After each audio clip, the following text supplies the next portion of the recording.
Bonjour, ici les testeurs. Aujourd'hui, nous vous montrerons comment fabriquer ces bulles d'eau chez soi. En plus, nous allons essayer de fabriquer des anti-stress mangeables avec du coca et du jus de fruits. Allons voir tout de suite ce que l'on obtiendra. Le premier composant pour nos bulles d'eau est l'alginate de sodium. Ce mot fait bien peur à dire. Mais en réalité, c'est un extrait d'algues brunes qui est souvent utilisé par les pâtissiers. On peut trouver cet alginate de sodium dans les magasins spécialisés ou sur internet. On le dilue dans l'eau. Il nous faut 5 g d'alginate pour 1 litre d'eau. Mais cette poudre ne se dilue pas facilement du tout. Donc un petit peu de patience. Cette poudre se transforme en gel au fur et à mesure en absorbant du liquide. Après cela, on utilise un mixeur, et comme ça plusieurs fois, jusqu'à ce que notre mélange devienne bien homogène. Dès qu'il n'y aura plus de bulles, c'est prêt. Maintenant, c'est au tour de l'activateur.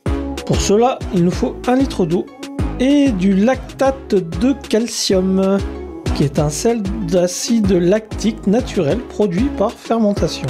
Ce composant est aussi répandu parmi les pâtissiers. Il nous en faut 5 g pour 1 litre d'eau. Par contre, lui, il se dilue facilement dans l'eau. Ça y est, on commence la préparation des bulles d'eau. J'humidifie une cuillère dans une solution de lactate de calcium et j'y verse une solution d'alginate de sodium. Ensuite, je replonge ma cuillère dans de l'activateur. Le mélange se décolle de la cuillère petit à petit. On peut y fabriquer beaucoup de bulles avec ces moyens. Chaque bulle doit rester dans la solution durant 5 minutes.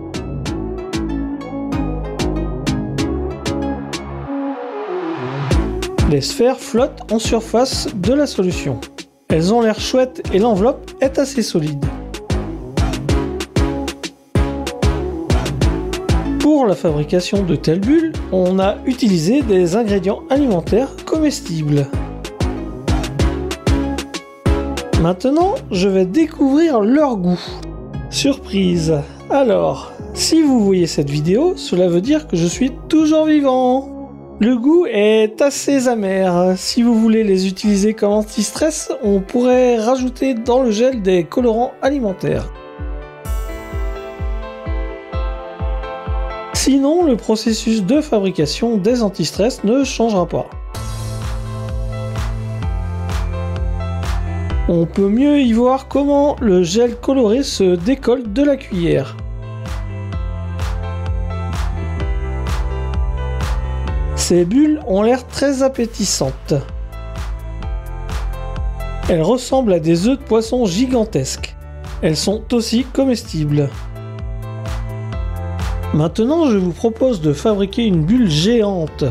Pour cela, nous allons utiliser une louche. Je mets ce liquide dans la solution et je décolle doucement de la louche. On obtient une forme qui ressemble à un canard de bain et non à une bulle. Il y a beaucoup de liquide à l'intérieur, mais l'enveloppe est assez fragile. On peut souvent remarquer ces bulles dans les vidéos avec des anti-stress. Elles sont tellement belles. Maintenant, vous savez comment les fabriquer, vous aussi, chez vous. Et maintenant, on va les écraser.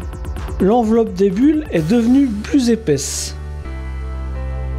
Si on laisse reposer ces bulles telles quelles, tout le liquide à l'intérieur se transformera en gelée.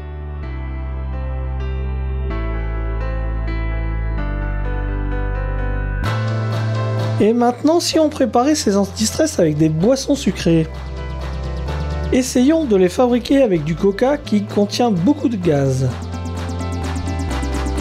Rajoutons-y de l'alginate de sodium en bonne proportion et mélangeons le tout jusqu'à dilution totale.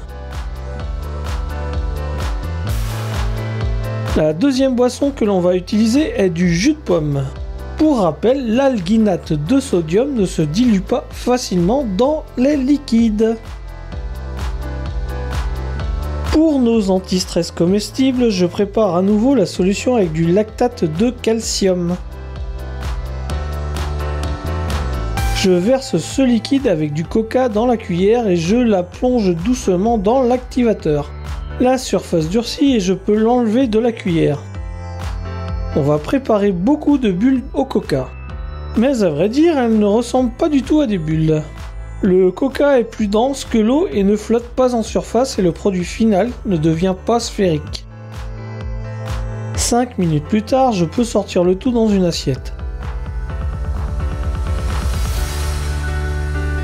L'anti-stress comestible est enfin prêt. Sa forme n'est pas idéale. Mais on va tester le goût. C'est beaucoup mieux. On a obtenu des bonbons gélifiés avec du liquide à l'intérieur. Allons-nous réussir la fabrication avec du jus de pomme? Ce mélange avec ce jus se décolle facilement de la cuillère. C'est même beaucoup mieux qu'avec du coca. Ces trucs ne flottent pas non plus en surface et demeurent au fond. On n'a pas obtenu la forme sphérique non plus. Sortons-les 5 minutes plus tard et laissons la solution s'écouler car elle est un peu amère. Je n'ai jamais goûté de jus de pomme de cette manière et même le goût n'a pas été modifié. Vous trouverez facilement bien plus encore d'expériences intéressantes, de life hacks incroyables et de recettes inattendues sur notre chaîne. Pour cela, abonnez-vous pour ne pas rater le plus intéressant. À très bientôt!